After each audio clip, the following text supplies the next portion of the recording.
Halo semuanya, selamat datang di apa ini sebutnya ya, Akhirat Love Story Roundtable. Dan kali ini kita sudah kedatangan cast film Akhirat Love Story. Ada Della Dartian, kamera di situ kali ya. Mungkin Della nyebutin namanya juga gitu kali iya. ya? Oke. Sebagai apa dan Halo, aku Della Darmian, aku di sini sebagai Mentari. Halo, saya Timo Gusali, saya berperan sebagai Arya. Halo, saya Agnes Naomi, saya berperan sebagai Reva. Halo, saya Ratu Prasetya sebagai Herman. halo, saya Florence Giovanni, produser di film Akhirat Love Story. Oke, Jason nggak memperkenalkan? oh iya. Gue Jason Iskandar, writer, penulis dan sutradara film Akhirat Love Story.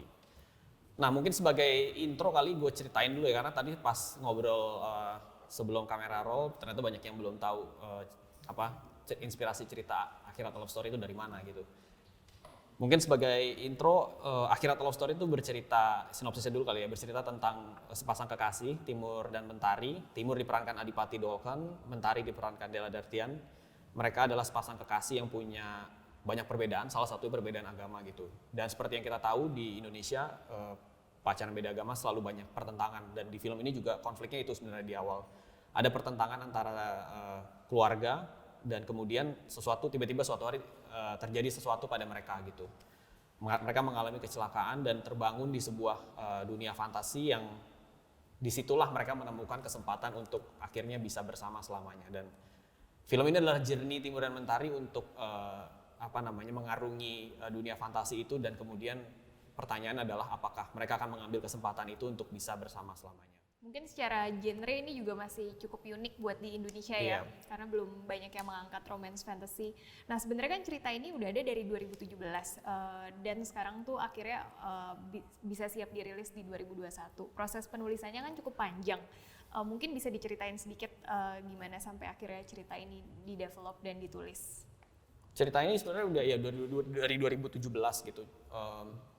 Kemudian pas mulai ditulis sebenarnya yang paling susah adalah mencari tone yang tepat sih sebenarnya buat cerita ini gitu.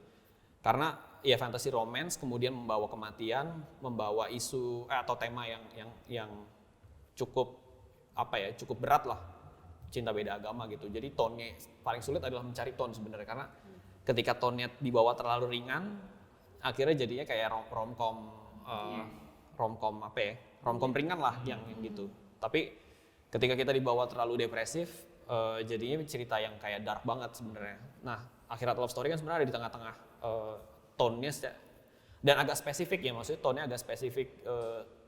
Waktu itu gue inget banget, gue nyari referensi banyak banget gitu di film-film yang mengangkat fantasy, terus kemudian mengangkat juga afterlife gitu.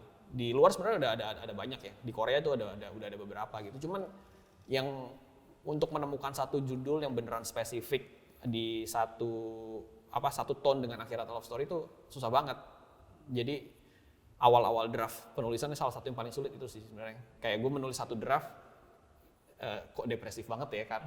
Karena ngebawa yang gue tulis tuh jadi ya mungkin sisa-sisanya ada di karakter Herman gitu ya. Sisa-sisa dark, bagian darknya. Iya. Dan terus kemudian gue next draft gue coba yang lebih agak lebih ringan sedikit, terus jadinya wah ringan banget gitu. Dan itu juga yang enggak. Jadi mungkin sekitar 7-8 draft awal itu yang paling susah adalah mencari tone yang tepat gitu buat Akhirat Love Story gitu. Setelah tone-nya ketemu ya pekerjaannya jadi jauh lebih ringan sih gitu. Nah, kan nama karakter utama kita nih ada dua nih, Timur dan Mentari. Kenapa sih akhirnya dipilih dua nama itu? Nggak tahu karena Siapa dulu nih? Mungkin penasaran juga, kan Timur dan Mentari itu kayak lumayan mungkin ada koneksinya gitu, matahari dan timur gitu. Mana dulu sih nama yang dipilih, Timur dulu atau Mentari dulu? Sejujurnya lupa sih, karena gue lupa mana yang duluan, tapi kayak terjadi begitu aja ya. Karena nama Timur tuh sebenarnya salah satu nama yang gue suka, karena dulu ada salah satu still photographer di film Indonesia tuh namanya Timur Angin. Itu mungkin eranya, kalau nggak salah dia yang motret kayak film G gitu tuh dia. still fotografernya tuh dia namanya Timur Angin, dan dia bikin beberapa karya pameran gitulah, dan gue suka sama karya-karyanya, dan namanya gue suka banget Timur Angin gitu, bagus banget kan. Alam banget ya. Jadi kayak gue langsung terinspirasi, kayak ini nama yang unik lah, Timur gitu. Terus kalau Mentari gue juga sebenarnya agak lupa sih kenapa, karena ya kita pengen karakternya memang udah dibayangkan bright gitu kan, yang happy gitu. Dela lah kalau yang dia Dela cerita in real life Dela in real life. Terus ya Kayaknya nggak separah kalau gue kan gitu kan, Mentari kan agak lintang gitu. iya. Terus ya kepikiran aja tiba-tiba mungkin karena bright ya Mentari gitu. Nah terus pas udah ditulis beberapa draft sebenarnya gue baru nyadar kayak, oh iya ini kan Mentari dan Timur tuh kayak berkaitan gitu ya. Jadi sebenarnya kalau agak nggak disengaja sih namanya Timur dan Mentari. Aku tuh inget kita pertama kali ketemu Dela buat proyek Akhirat ini tuh di 2019 pertengahan. Penasaran juga sih apa pendapatnya Dela, gimana sih waktu pertama kali dengar cerita Akhirat Love Story gitu, mungkin first impression kamu sama cerita ini gimana? Nah, sebenarnya ada yang lucu nih, gue nggak tahu pernah cerita ke kalian atau belum. Jadi sebenarnya waktu pertama kali ditawarin screen test, itu gue lagi syuting Love Hostel 2 dan itu lagi sama Dodot. Dodot tuh depan gue gitu loh. Terus kayak kan kalian kalau misalnya kita mau screen test gitu pasti dikasih apa sih namanya kayak sinopsis, terus karakter lalala gitu kan. Begitu gue baca, kok bagus nih, tentang beda agama lagi, relate banget nih. Dulu pernah gitu kan. Terus ngomong sama Dodot, bagus nih Dot gitu, baca deh gitu kan. Terus habis itu, oh iya itu gue juga ditawarin tapi nggak bisa, schedule-nya nggak bisa pokoknya dia. Oh ya gitu kan. Terus habis itu nggak berapa setelah syuting Novel deh pokoknya waktu itu, habis itu aku datang ke sini ke studio Antelope buat screen test. Akhirnya ketemu sama kalian di situ pertama kali. Terus ya alhamdulillah jodohnya Mentari. Tapi gue yakin sih, maksudnya gini, karakter itu jodoh-jodohan ya, kayak nggak tahu kenapa gitu, kayak kadang ada karakter yang kita casting terus tapi nggak dapet gitu. Jadi ya mungkin jodohnya gue sama Mentari gitu kan. Terus akhirnya ketemu kalian dan akhirnya gue kepilih jadi Mentari, dan timurnya pun berbeda ya dulu ya. Iya. Boleh bisik-bisik ya dulu. Kita pernah ngobrol bareng kita berempat. Seiring berjalannya waktu banyak. Habis itu mundur Iya. kan. Akhirnya peran timur yang awal diganti nih. Kocaknya lagi digantinya pun sama Dodot. Bro, ya udah emang jodoh-jodohan ya udah emang jodohnya Timur dan Mentari itu di kita, di aku sama Dodot. Nah tapi ini gue inget juga sih sebenarnya waktu itu, ini dari perspektif gue ya, kan pas kita lagi mencari Mentari gitu, waktu itu kita ngelis beberapa nama kan, salah satunya ya Della Dartian gitu. Terus ya karena yang gue tonton film lo adalah Love for Sale gitu, nah jadi yang gue bayangkan tentang Della Dartian itu ya adalah Arini gitu. Terus Waktu itu masih Love for Sale 1 kayaknya masih ya? Love for Sale 1 gitu, dan kayaknya Mentari nggak kayak gini deh. Cuman oke, coba aja gitu. Terus Aku yang mengajukan Della Dartian loh. terus kita mikir oke, kita coba aja gitu. Terus gue inget di situ ya di atas gitu. Terus itu lagi nunggu kan. Waktu itu ada Mbak Shanti gitu. Terus gue lagi nunggu lo datang gitu. Terus yang pertama kali gue lihat adalah gue kan lagi nunduk gitu. Terus pas ngeliat ke itu, pas lo masuk, yang pertama kali gue lihat adalah sepatu fans lo itu. Oh, sepatu fans ya, sangat tidak Arini ya. Gitu. Terus lucunya adalah sebenarnya yang tertulis di skrip itu memang karakter Mentari itu menggunakan sepatu kayak gitu ya, sepatu fans. Bahkan waktu itu sempat spesifik sepatu fans gitu. Terus ya pas gue liat, beda banget deh sama yang gue bayangkan gitu. Terus ternyata ini Mentari banget gitu. Nah lo tuh sebenarnya pas screen test itu memang apa sih yang lo persiapkan gitu waktu itu, dan lo udah sejauh apa lo membaca karakter Mentari, dan gimana? Gue yakin apa yang lo kenakan waktu itu kan sebenarnya pasti itu memang lo, atau lo menduga-duga membaca karakter Mentari waktu itu. Mohon maaf nih, kalian cuma ngasih gue sinopsis doang ya. Ada tuh di Makanya di naskahnya sepatu fans Mentari.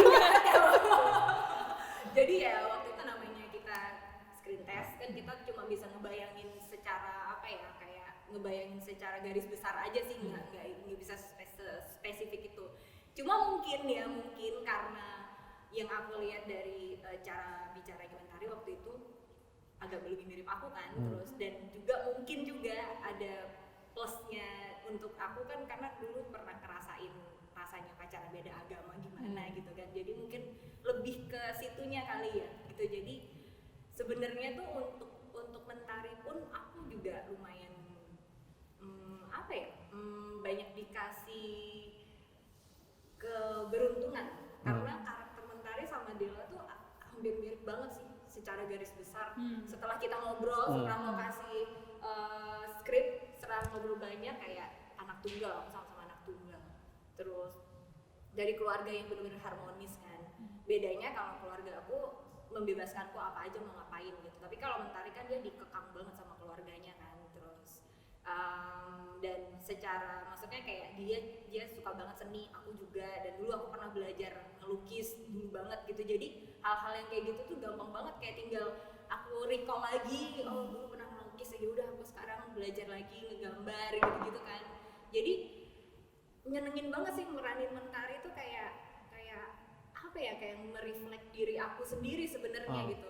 Ya bedanya mungkin kalau Della lebih cowokan kan, tapi kalau Mentari lebih kalem gitu-gitu kan, ada beberapa hal. Nah justru malah hal yang karena saking miripnya susah di aku untuk membedakan Mentari mana Della nih, itu malah justru lebih sulit karena kan kita harus memerankan seorang tokoh baru kan. Kalau misalnya aku cuma jadi Della ya buat apa aku acting kayak gitu kan, itu justru lebih sulit karena kesamaan karakter Mentari dan Della ini gitu.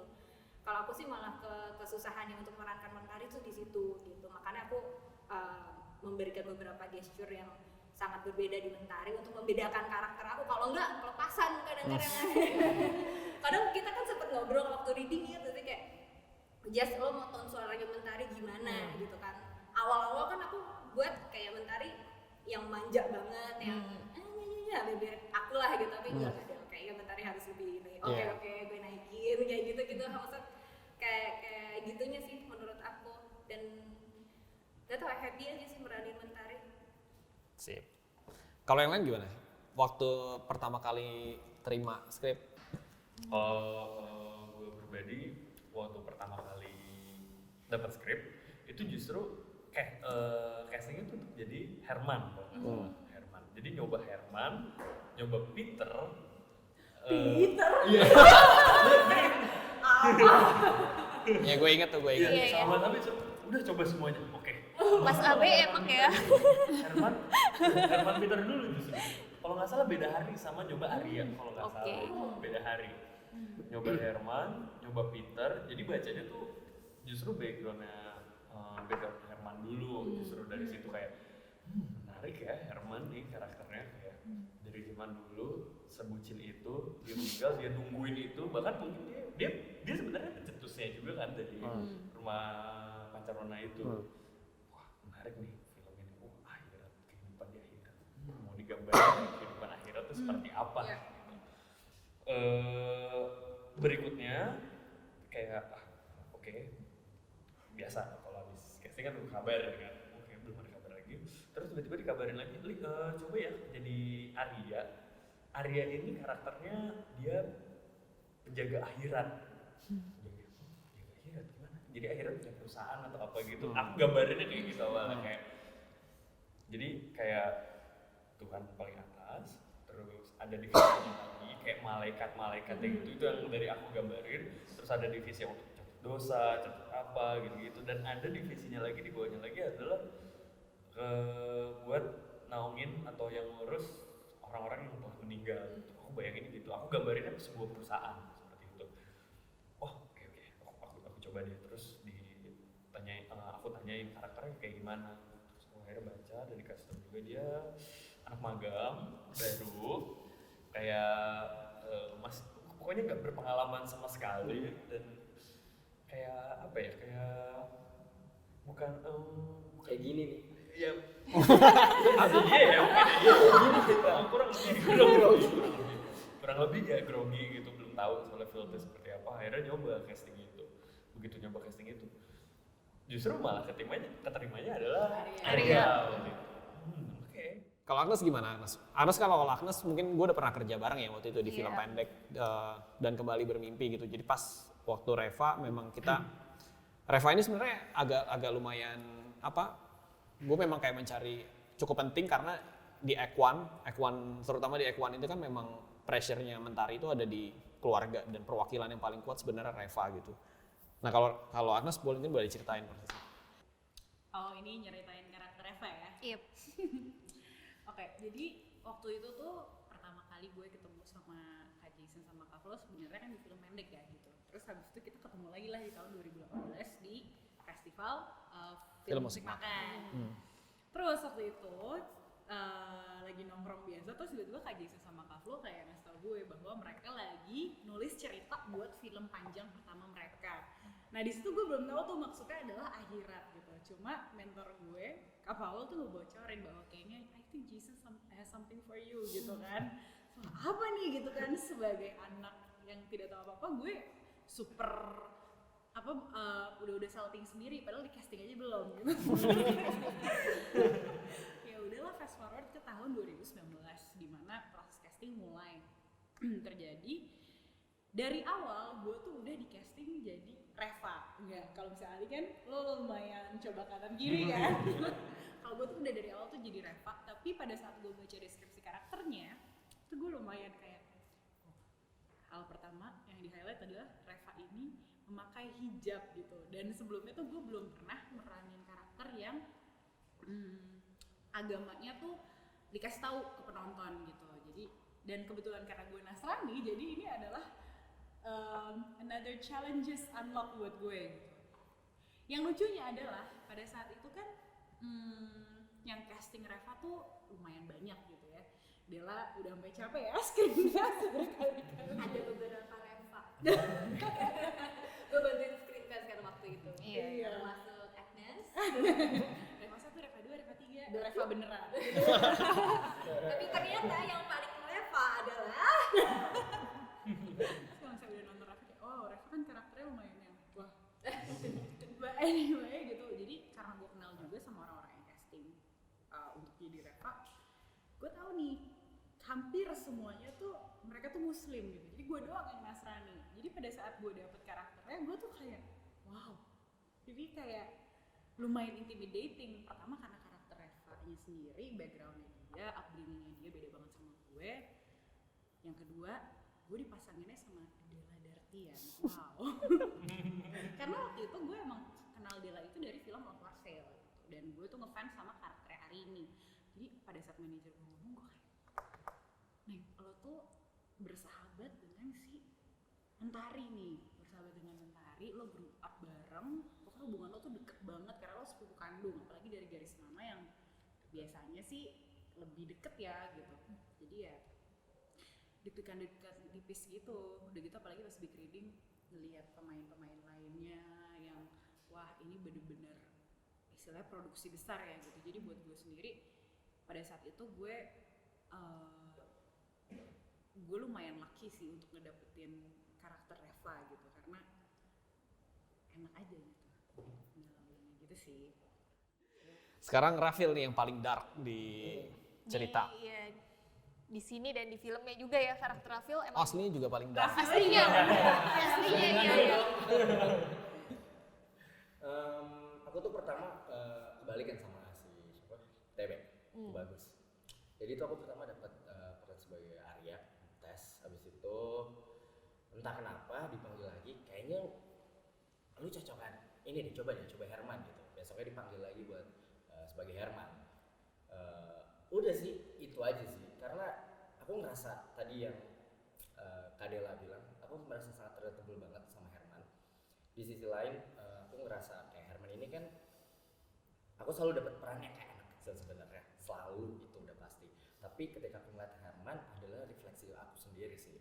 Karena Herman ini kan kayak ada sisi darknya segala macam, dan itu berhubungan sama dunia spiritualku kan.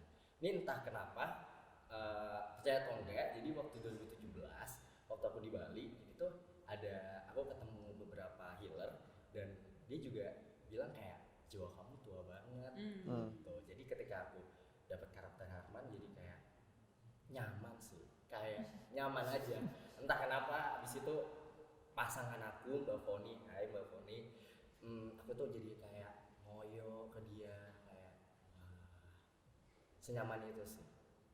Cuman sisanya nggak lebih susah ketika aku harus melakukan Herman ini kan setia banget, jadinya soal percintaan kurang relate sih. Tapi Bagaimana sisa. percintaan Rafil? Elman tuh kan bucin sampai mati ya. Iya.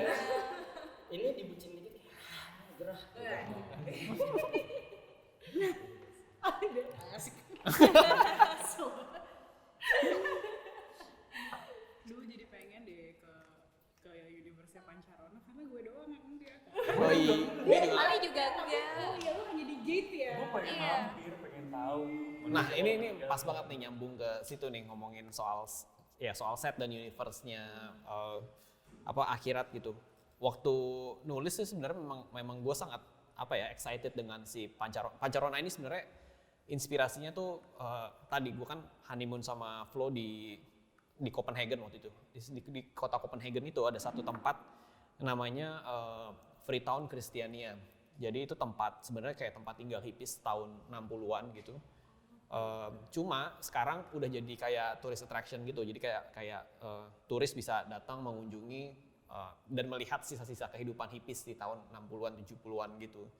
Nah, pas kita datang ke sana waktu itu masih ide-ide akhirat aja gitu, belum ada spesifik Pancarona gitu. Cuma pas nyampe ke sana gue merasakan energi Pancarona, bahwa kayak orang yang itu kan sebenarnya kayak self claim kayak punya aturan sendiri gitu kan di situ. Jadi pas nyampe ke sana gue kayak terbayang itu kayak wah ini menarik banget tempat. Jadi pas menulis Pancarona gue banyak nyari tahu tentang itu sih, tentang Freetown Christiania di Copenhagen itu, dan ya jadilah Pancarona gitu. Tapi kalau namanya sendiri kenapa Pancarona? Karena banyak warna kan sebenarnya. Jadi kayak sebenarnya ide dari Pancarona tuh sesederhana kayak ini tempat yang paling beragam. Beragamnya bukan cuma soal agama, soal Lintas suku ras, generasi. tapi lintas generasi, lintas personality semuanya. Iya. Dan Jadi mereka satu semua punya gitu. alasan kenapa akhirnya stay yang berbeda-beda gitu Ya kan. punya alasannya masing-masing gitu, dan ya itu yang membuat tempat ini penuh warna gitu. Jadi gue membayangkan kayak Pancarona memang tempat yang paling diverse di antara mungkin di semua tempat ini gitu. Jadi jadi ya itu alasan Pancarona. Nah mungkin mulai dari siapa ya, dari Dela kali ya. Apa sih yang pas pertama kali lu rasain pas masuk ke universe-nya, pas masuk ke set gitu, misalnya setnya waktu itu pertama di mana ya, yang mungkin Pancarona atau hutan gitu, yang lu rasain itu kayak gimana sih? Oke, gue mau cerita yang Pancarona dulu sih sebenarnya. Di set Pancarona ini aja, set aslinya tuh udah serem banget. Itu kan kayak rumahnya Perbatua. Laksamana. Pierre Pierre Tendean. Tendean. Tendean, kebayangkan. Ya, dan itu di Bogor. Itu sebenarnya itu di tengah-tengah kota loh. Tapi entah kenapa begitu udah masuk gerbangnya, Iya, kayak iya. masuk dunia lah. Isolated banget ya, karena Iya, serem banget, maksudnya auranya tuh berasa banget beda. Itu aja setnya tuh udah membangun itu semua lah gitu kan. Terus apalagi begitu udah di art director kita udah mau membangun si Pancarona ini itu jadi yang nanti kita nonton di akhir. Itu aja kayak terus habis itu banyak hantu-hantu yang lainnya bermunculan, ada yang jadi hantu pramugari, ada Atta Halilintar. Maksudnya hantu genjet. Hantu genjet gitu kan. Iya, iya. Terus ada beberapa hantu nune Belanda, apa segala macem, bentuknya jadi kayak karnaval tuh nggak? Tapi kan karnaval tuh kan menyajikan sesuatu yang buat kita happy lihat. Harusnya Tapi kok ini tuh, positif ya. tapi kalau ini tuh ngeliatnya tuh kayak serem ya.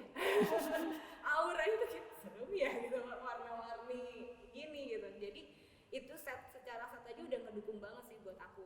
Mm-mm. Iya, iya. Karena emang waktu Pancarona juga itu set yang paling sulit kita cari sebenarnya. Set betul. Pancarona, karena mungkin kalau yang lain kan mungkin rumah, ya udahlah kita punya bayangan yang cukup nggak terlalu gimana soal rumah-rumah yang rumahnya Timur, rumahnya Mentari. Tapi Pancarona kan tempat yang unik banget nih, dan kita create itu susah banget sih nyarinya. Tapi entah kenapa pas kita datang pertama ke rumah Pancarona itu yang kita pakai syuting pas Reki, itu langsung emang ada aura khusus yang menarik kita ke situ, karena kayak emang ya berasa lah kayak apa ya, mungkin mistisnya tuh berasa gitu, dan langsung emang masuk ke sana tuh bikin merinding aja gitu. Jadi emang kayak kita udah merasa oh ini tempat yang tepat nih buat kita pakai sebagai Pancarona gitu.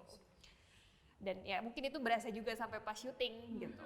Mungkin kita tanya tuan rumahnya. Iya, bener banget. Bagaimana tuan rumah?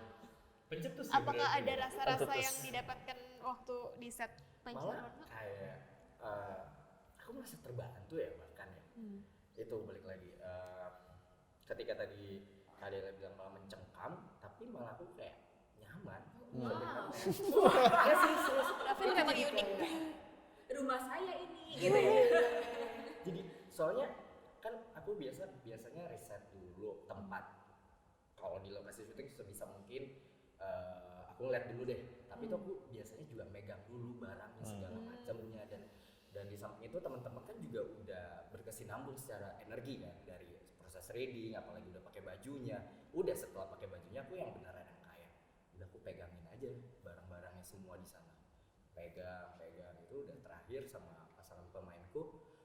Kita sampai yang kayak pegangan terus kayak 1, 2, 3, 4 sampai 10 kali ayo Mbak gitu kayak. Jadi merasa terbantu sih. Seneng, serius, sesenang itu, aku senyaman itu mainnya.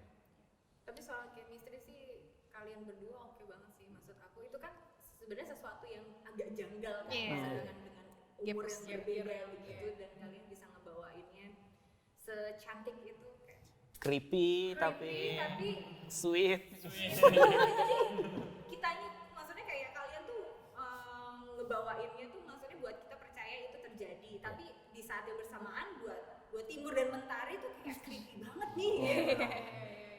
Karena proses kita juga selama reading ya sampai proses syuting itu kita juga ngomonginnya soal spiritual, gimana titik balik gua di Bali, terus kayak Mbak Foni menyarankan ABC, dia kan anaknya zen banget tuh. Jadi kayak kalau setiap kali cerita sama Mbak Foni kayak kayaknya gua kalau misalnya muda gua jatuh cinta sih beneran. Kalau misalnya bukan. Iya. Kayak pasti sih. Udah di Herman nih kan. Senyaman itu nggak tahu sih kayak gitu. Sampai sekarang kan kita juga masih chattingan sebenarnya gitu. Jadi kayak gimana Phil, ayo gitu deh. Gitu. Agnes kayak makin penasaran. Semoga makin penasaran ya. Iya. Sih, lumayan sih. Karena Reva maksudnya kan ya mungkin kalau misalnya Arya gitu dia sudah masuk, udah nyemplung dikit gitu ya. Walaupun memang dia sudah besar di sana gitu. Jadi tidak merasakan dua dunia. Kalau Reva kan maksudnya benar-benar di dunia. Iya, Reva tuh manusia. Manusia, dia muggles ya. Gitu. Magos. Gitu. Dan aku rasa Reva tuh bukan orang yang spiritual juga gitu loh. Kayaknya hijab itu juga hanyalah simbol gitu. Jadi tapi kebetulan kalau misalnya Agnes dan Reva mungkin bedanya adalah Agnes ada sedikit aja esoterisnya tuh ada gitu. Jadi ketika aku ngelihat still fotonya si rumah Pancarona, waktu itu Dela yang ngasih lihat pada saat scene rumah sakit, itu aku tuh bener-bener yang kayak, jadi kalau misalnya dulu tuh aku suka nontonin Dante's Inferno tuh gitu. Itu tuh ada tuh walaupun Inferno tuh berarti lebih deket ke neraka gitu ya, cuma kan Pancarona kan sebenarnya ya apa ya ini kita nggak tahu is it a good place atau bad place, kita kan nggak tahu gitu. Tapi tuh aku ngerasainnya walaupun rame dan edit tuh juga karakter yang lovely menurut aku dari foto gitu ya, tapi yang aku rasain dari orang yang gak menginjakan kaki ke Pancarona itu berasa nih, oh ini kayaknya layer sebelum lo masuk ke alam barzah atau apapun itulah gitu. Jadi even dari still foto tuh untuk Agnes tuh kayak wah gitu. Mungkin untuk Reva kayak nggak mungkin gitu. Oke, ini masuk yang segmen terakhir dan kita pengen nanya-nanya soal ini sih. Tadi udah sempat mention soal casting kan, Dodot sama Dela gitu. Dan sebelumnya lo udah pernah main main bareng gitu, main film bareng. Terus menurut lo selama proses kemarin apa sih yang paling, lo boleh ceritain nggak prosesnya kayak gimana? Terus bagaimana lo membangun chemistry satu sama lain, terus bedanya sama yang sebelumnya tuh kayak gimana gitu, mungkin boleh diceritain ke kita semua. Oke. Mungkin kalau dari kalian ada yang udah tahu lah ya, kayak gue sama Dodo tuh udah sahabatan lama banget lah pokoknya. Kita udah saling tahu kejelekannya masing-masing, kebaikannya masing-masing, dan jadi kita tuh punya grup. Maksudnya kayak kita berteman tuh berenam dan itu cowok semua, gue cewek sendiri. Jadi mereka tuh kayak udah nggak nganggep gue cewek sama sekali. Terus dan pada saat itu tuh gue juga masih jomblo kan, jadi kayak yang gue ngikut mereka lagi jalan sama cewek siapa gitu. Jadi kayak apa ya, dan pertemanan kita tuh bukan pertemanan yang halo mbak ketemu habis itu udah gitu kan. Siapa itu cewek-ceweknya, boleh diceritain nggak? Panjang nih dah. Rasa hidup gue semua. Ya makanya poinnya kayak gitu, yang kita tuh bisa yang berantem tuh berantem yang apa sih lo, terus bercandaan tuh bisa yang toyor-toyoran lah gitu lah poinnya. Terus tiba-tiba kita harus ada satu project bareng, dan itu di yang Rokorsel 2, dan lumayan itu di situ tuh cukup susah juga sih buat kita. Sebenarnya ada kelebihan ada kekurangan pasti gitu kan. Kelebihannya ya karena kita udah satu sama lain saling tahu, kita jadi tahu nih dia moodnya gimana atau gimana, dan enaknya kita jadi diskusinya panjang banget kan. Jadi enaknya gimana nih Dot, nggak ada rasa ini lagi kan, canggung lagi kan atau gimana kan gitu, atau misalnya kayaknya kurang ini kurang itu gitu kan. Jeleknya karena kita udah beneran temenan kan, namanya chemistry ya, itu nggak bisa bohong ya. Maksudnya acing gini aja tuh kan, kalau ada chemistry-nya tuh harus ada apa sih, getaran-getarannya kan, dan itu nggak bisa bohong gitu kan. Dan gimana caranya biar itu bisa terjadi sementara kita ya temen banget nih gitu. Jadi waktu itu cara pertama kita adalah harus manggilnya nggak boleh lo gue, harus aku kamu selama syuting. Dan itu waktu di project sebelumnya. Nah begitu kita masuk di project ini, keuntungannya adalah kita pernah di project sebelumnya, jadi tinggal bangkitin chemistry-nya lagi nih. Maksudnya oke, kita di sini kita aku kamu lagi ya Dot gitu, oh ya gitu. Dan tapi challenge kita adalah di sini tuh chemistry kita benar-benar berbeda banget dari yang project sebelumnya gitu. Jadi gimana caranya kita bisa ngehidupin Timur dan Mentari nih gitu, biar orang nih believe sama cinta kita gitu. Karena kan ya gue sih percaya ya, maksudnya acting itu kan jujur ya, kalau kita ngelakuinnya benar-benar tulus dari hati, apa yang dirasakan sama karakter yang kita rasakan itu akan keluar sendiri kayak magical aja gitu kan. Dan kita berdua sama-sama percaya sama itu gitu. Jadi aku sih happy banget, maksudnya aku bisa dapet partner Dodot yang kita berdua tuh diskusi bareng, bahkan reading pun kita diskusi bertiga ya Jess gitu. Dan ada beberapa part yang kita ini kayaknya Timur Mentari nggak kayak gini deh, ini harusnya mereka gini deh atau kayak gitu. Dan Jason juga terbuka banget sama hal itu gitu. Jadi aku sih happy banget bisa balik lagi berpartner sama Dodot, dan kita berdua bareng-bareng di sini karena kan emang tulang punggung dari film ini kan kita berdua tuh, Timur dan Mentari. Jadi happy bisa punya partner yang mengerti dan partner yang bisa ngasih tahu juga kayak dia kayaknya kurang ini deh, oh iya Dot kayaknya kurang ini.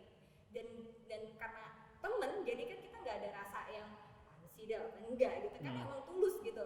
Jadi happy sih aku bisa ngeranin Mentari dan yang jadi Dodotnya Yang jadi Timur dong.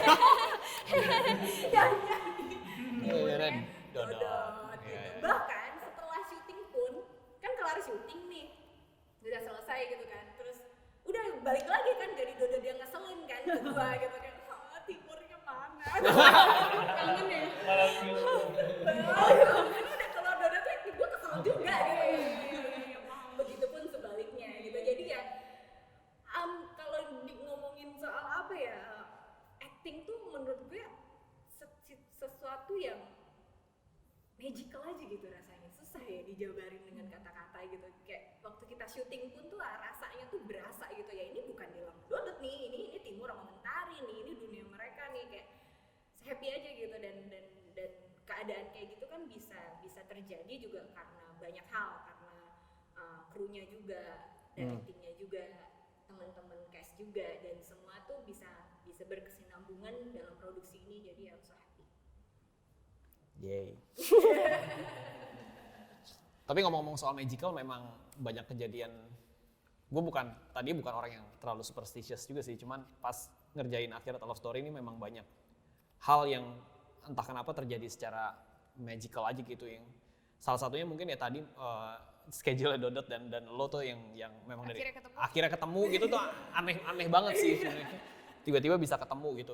Terus apalagi ya yang pas selama syuting kita banyak banget sih yang terus pas editing, pas soundtrack misalnya juga itu magic banget sih menurut gue. Bisa mungkin yang udah sempet denger beberapa soundtracknya mungkin merasakan hal yang sama ya, kayak pas bikin juga nggak nyangka ya, kayak tiba-tiba bikin aja gitu. Bahkan si komposernya Ipong waktu itu ya tiba-tiba ngasih gue nih musik, terus pas udah jadi dia masukin ke dalam satu adegan bukit waktu itu, terus tiba-tiba klop aja gitu sama movement, padahal dia nggak bikinnya nggak sambil ngelihat gambar gitu. Jadi emang banyak banget hal-hal magical di sini gitu.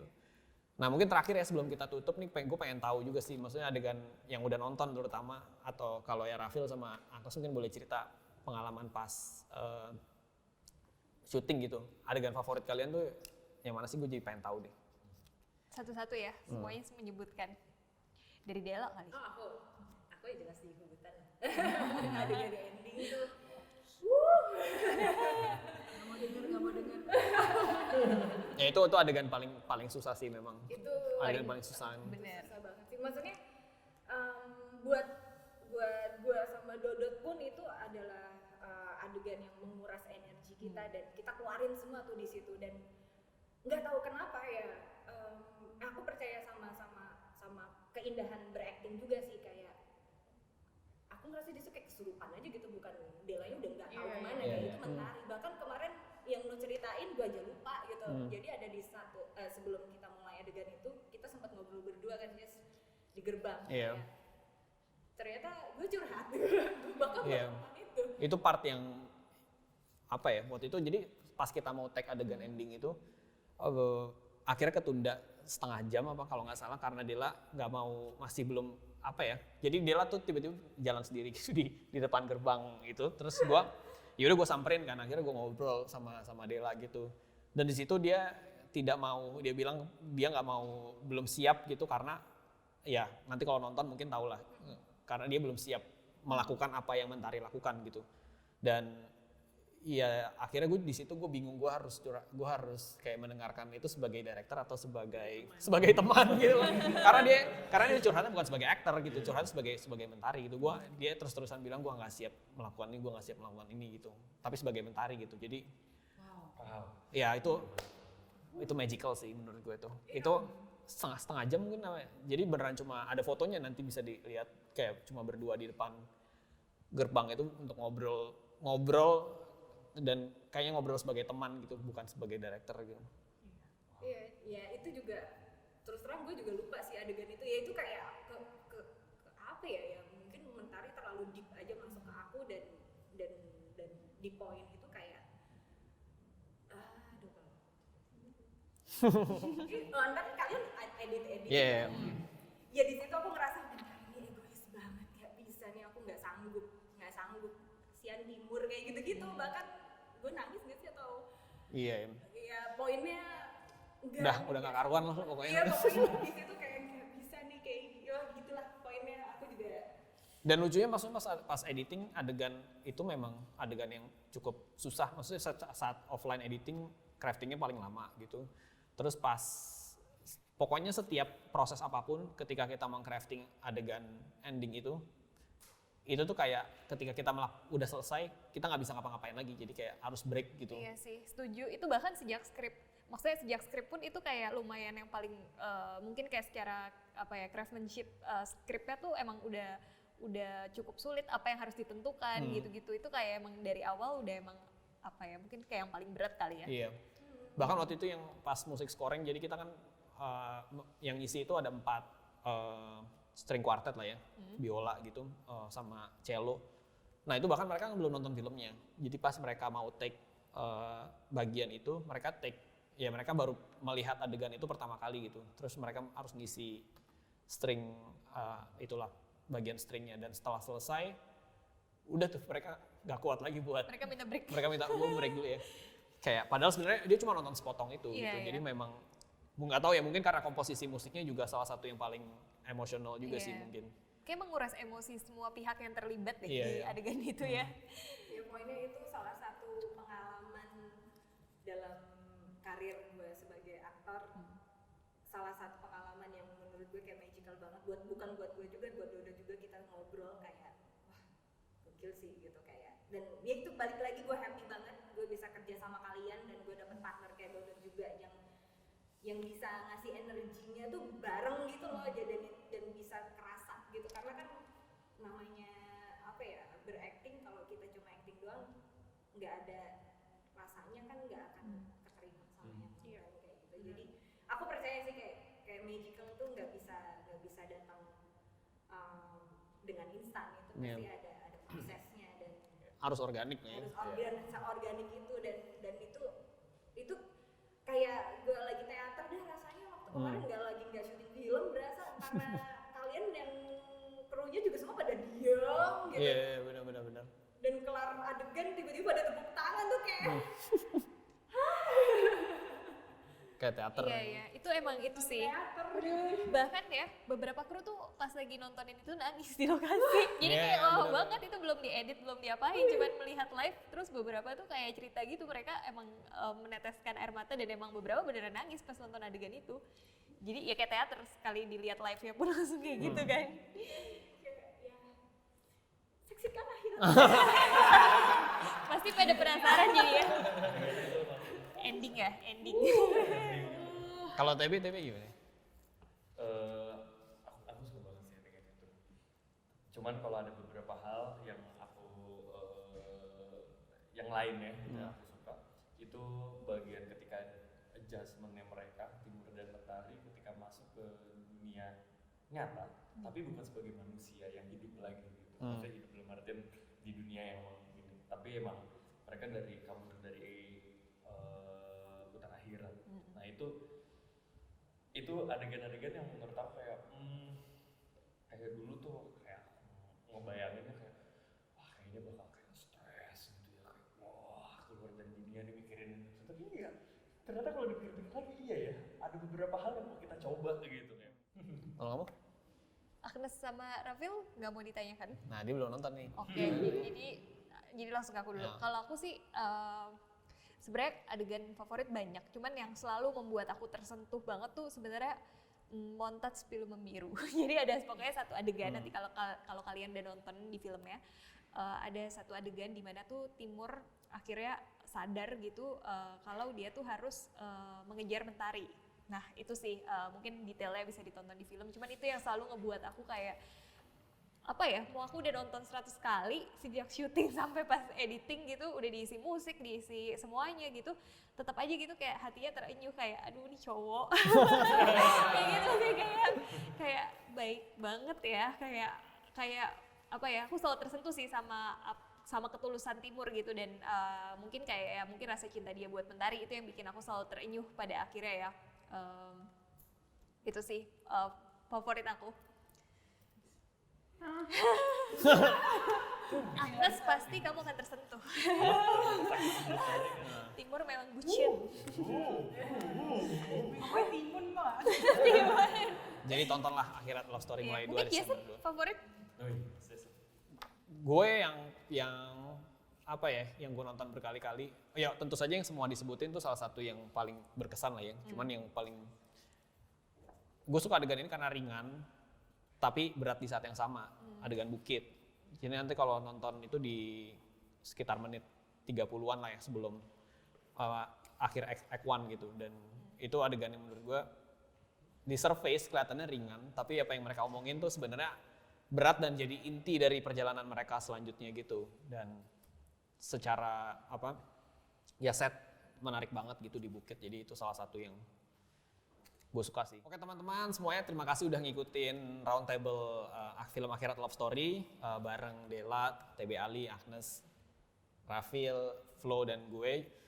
Mungkin mau ingetin aja jangan lupa untuk nonton film Akhirat Love Story mulai tayang 2 Desember 2021 di bioskop, dan kalau udah nonton jangan lupa untuk tweet, share di media sosial karena itu pasti akan sangat membantu buat kita semua.